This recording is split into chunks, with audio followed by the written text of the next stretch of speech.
Hi there, it's Kaya from Kaicho Crafts, and today I will show you how you can easily stretch your dies and make an embossed impression on your paper. First thing I will do is that I will stack together my dies.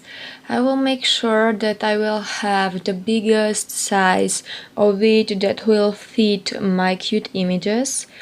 And I will just use washi to help myself line everything together. I decided to start from the center and go towards outside. I just find that's the easiest way to do it for me. You can also do this technique if you haven't cut your dice apart, then you would actually have it perfectly spaced. This is just eyeballing what I'm doing, but if you still have the dice connected, you can just use them as they are and they will be really perfectly spaced and the impressed image will be really good.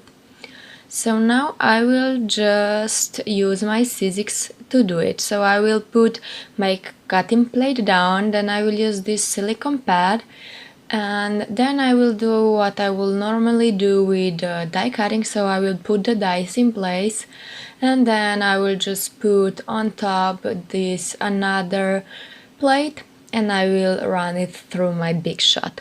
And that's all the magic. We have this beautiful impression.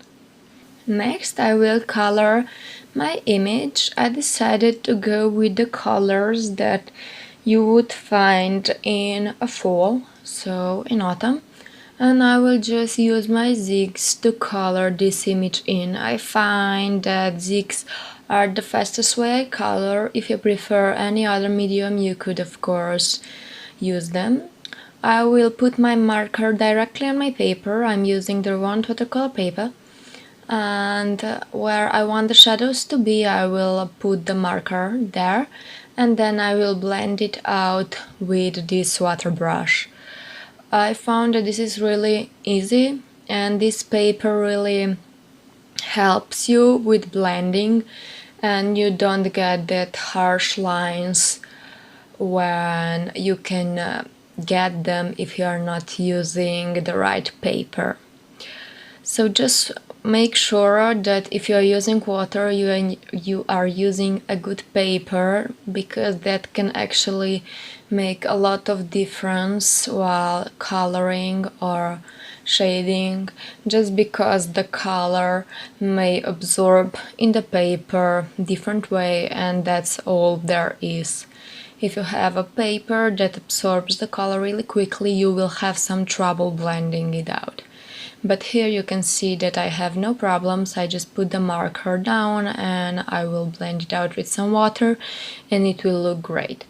So I will just finish this up. I will use the orange for the bird, and this will actually finish up the coloring of this image. Next, I will prepare this background. I decided that I needed just something extra, so I will use this white paint and I will make some splotches on my craft paper.